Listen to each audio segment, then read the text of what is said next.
धनानंद, भूल हुई मुझसे जो तुझ जैसे पापी से देश को बचाने की आशा कर बैठा। एक ब्राह्मण की शिखा का अपमान किया है।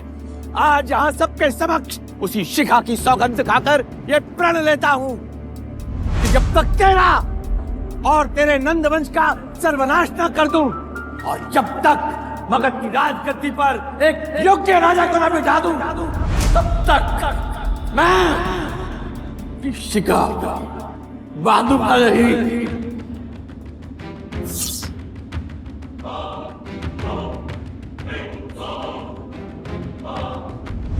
ये बोलकर चाणक्य वहां से तेजी से निकल गए और धनानंद ने अमात्य से कहा, अमात्य, यदि यह ब्राह्मण हमारे राज्य के आसपास भी नजर आए तो इसका सर धड़ से अलग करके बीच चौराहे पर लटका दो।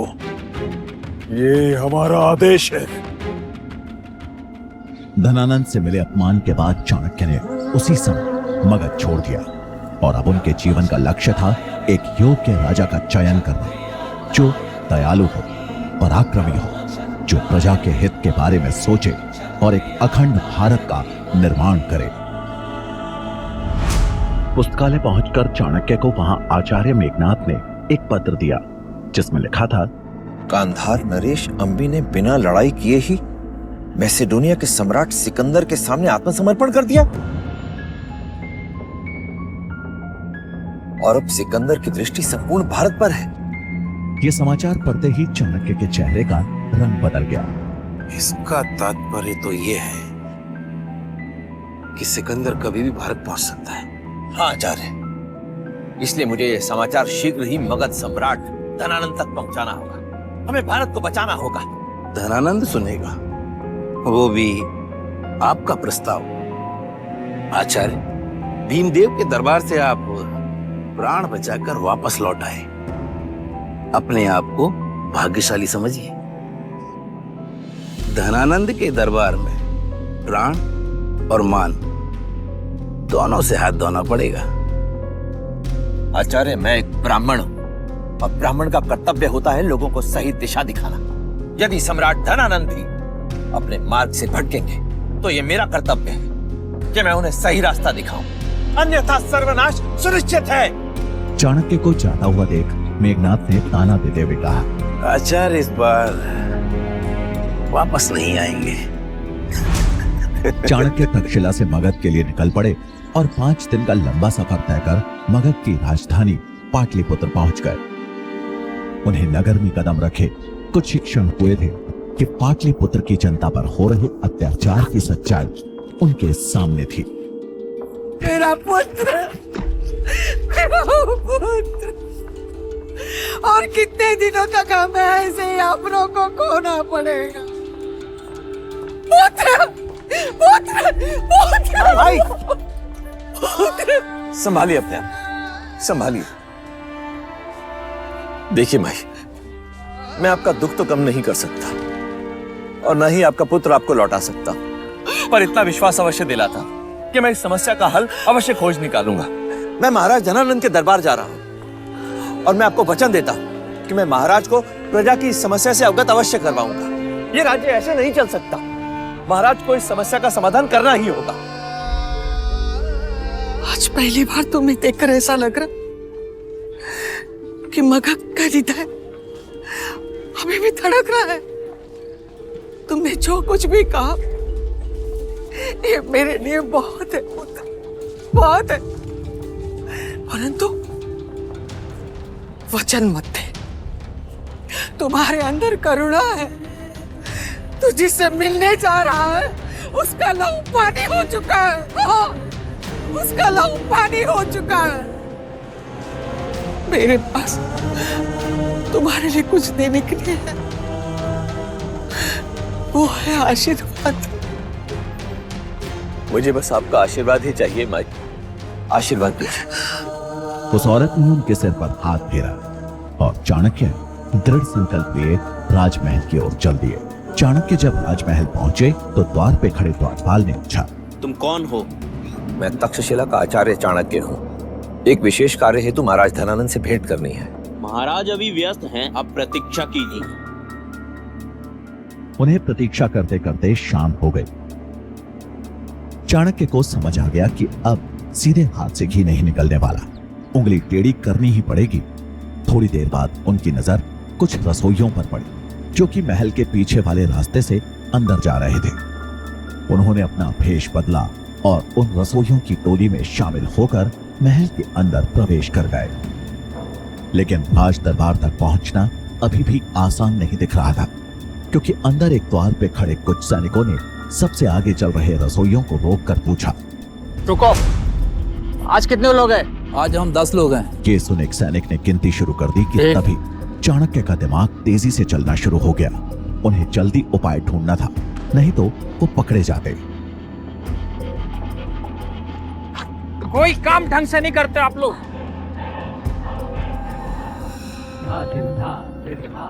लेकिन ये क्या, राज दरबार में कोई राजसभा नहीं, बल्कि बाहर से आई सुंदरियों का नृत्य चल रहा था और मगध सम्राट धनानंद उसमें स्वयं मग्न थे।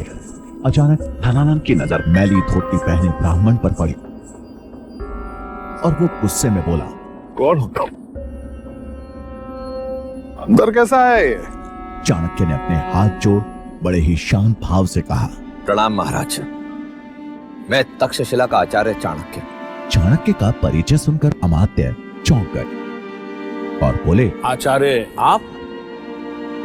परंतु ऐसे अचानक, वो भी बिना किसी अनुमति के राज दरबार में पधारने का कारण? अमात्य राक्षस, मैंने आपके द्वारपाल को संदेश दिया था, परंतु कदाचित उसने स्थिति की गंभीरता को समझा नहीं और मुझे वहीं द्वार पर रोक दिया। तो यदि द्वारपाल आपको द्वार पे रोकेगा तो आप ऐसे बिना अनुमति के घुसपैठियों की तरह अंदर आ जाएंगे? यह है आपकी शिक्षा? इस अपराध के लिए क्षमा मांगता हूं महाराज, परंतु मेरा आपसे मिलना अत्यंत आवश्यक था। वैसी भी क्या बात करनी थी आपको कि आप थोड़ी भी प्रतीक्षा नहीं कर सकते थे? आपका भाग्य अच्छा है कि हम ब्राह्मणों को नहीं मारते, नहीं तो आपका शीश धरती पर पड़ा मिला होता।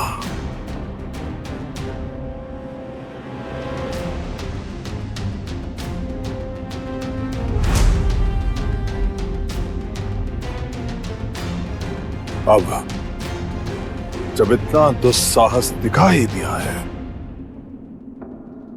तो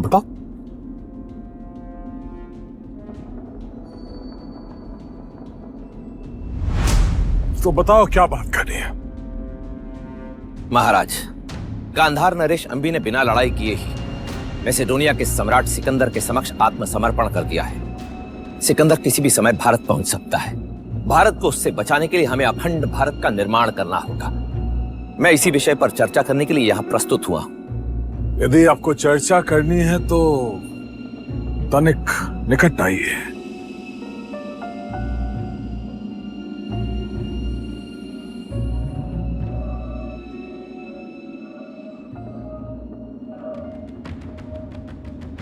थोड़ा और निकट आइए।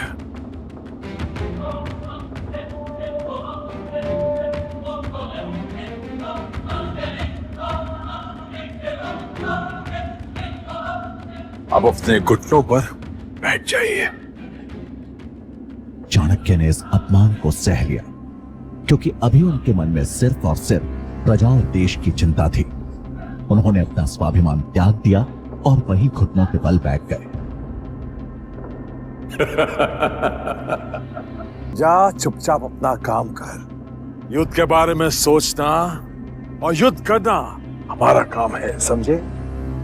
तू जिससे मिलने जा रहा है उसका लहू पानी हो चुका है। चाणक्य ये अपमान सह नहीं पाए और धनानंद की आंखों में आंखें डालकर बोले, क्षमा कीजिए महाराज, परंतु मेरी शिक्षा ने मुझे यही सीख दी है कि ये राज्य जितना आपका है उतना हमारा भी।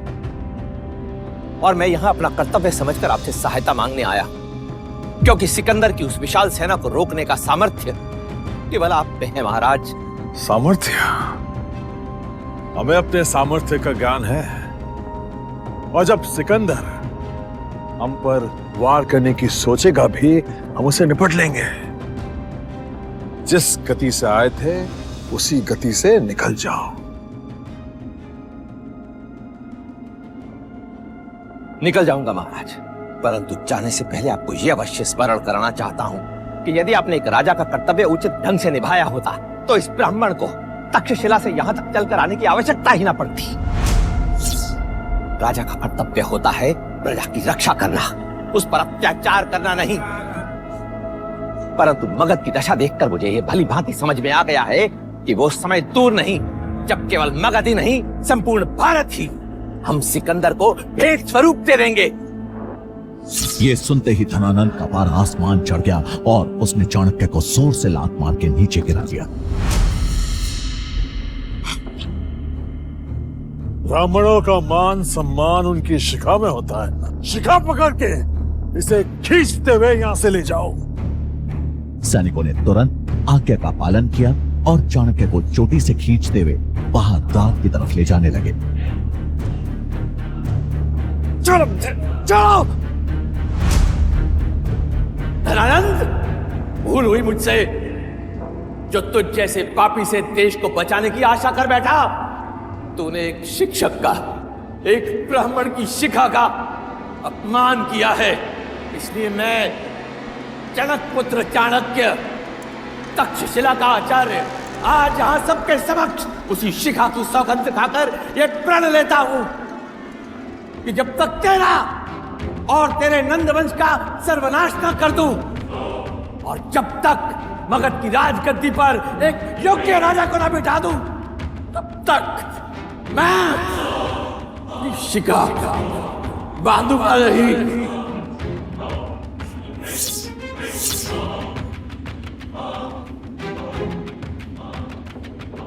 अमत्या, यदि यह ब्राह्मण हमारे राज्य के आसपास भी नजर आए तो इसका सर धड़ से अलग करके बीच चौराहे पर लटका दो।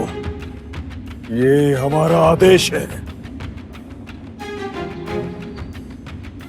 तक्षशिला की तरफ बढ़ते हुए जब वो जंगल से होकर जाने वाले मार्ग पर चल रहे थे तो उनकी नजर उसी मार्ग पर आगे चल रहे एक 14 साल के बच्चे पर गई।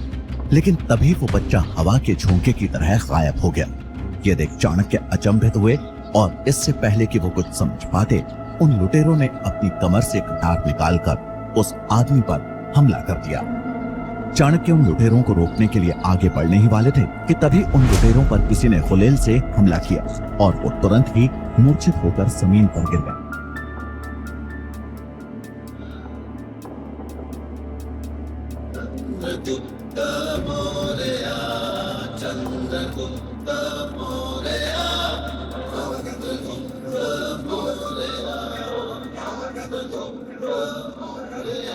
तुमने सही समय पर आकर हमें इनसे बचा लिया, नहीं तो आज हमारी मृत्यु निश्चित थी।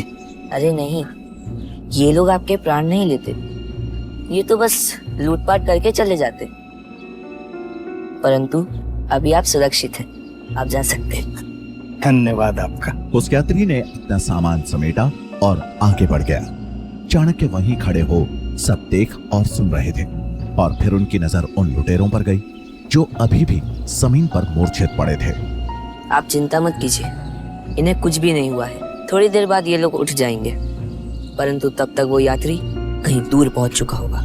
चाणक्य उस छोटे से बच्चे की बात सुन के मंत्रमुग्ध हो गए। रुको,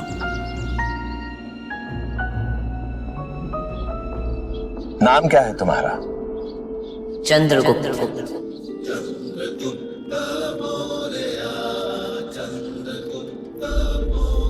यशस्वी भव चंद्रगुप्त।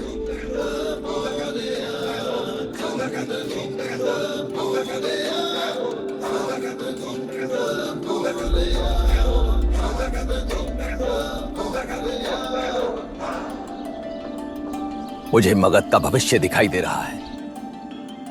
एक राजा में दया और वीरता का संतुलन होना चाहिए। मनुष्य की प्रकृति देख उसे पहचानने की दृष्टि होनी चाहिए, तभी वो न्याय करने में सक्षम होता है। धनानंद, तू न केवल एक राजा का कर्तव्य भुला चुका है, अभी तू अपने अहंकार में मगध की पावन माटी को भी कलंकित कर चुका है। परंतु आज और अभी से कलंक को मिटाने की प्रक्रिया आरंभ होती है।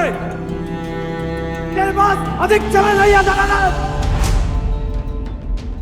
शीघ्र ही तू अपने लहू से मगध की पावन धरती को सिंचित करेगा। आज मेरी खोज पूरी हुई, मिल गया है मुझे मगध का भावी सम्राट। मगध की राजगद्दी पर अब चंद्रगुप्त बैठेगा और इसे उस राजगद्दी पर बिठाएगा ये चाणक्य। आखिर कैसे बनाएंगे चाणक्य एक मामूली से लड़के को मगध का सम्राट? चंद्रगुप्त में आखिर क्या देखा आचार्य चाणक्य ने? चाणक्य की कौन कौन सी परीक्षाओं से गुजरना पड़ेगा छोटे बालक चंद्रगुप्त को? जानने के लिए अभी डाउनलोड करें पॉकेट FM ऐप और सुने पूरे देश का अपना पसंदीदा शो चाणक्य।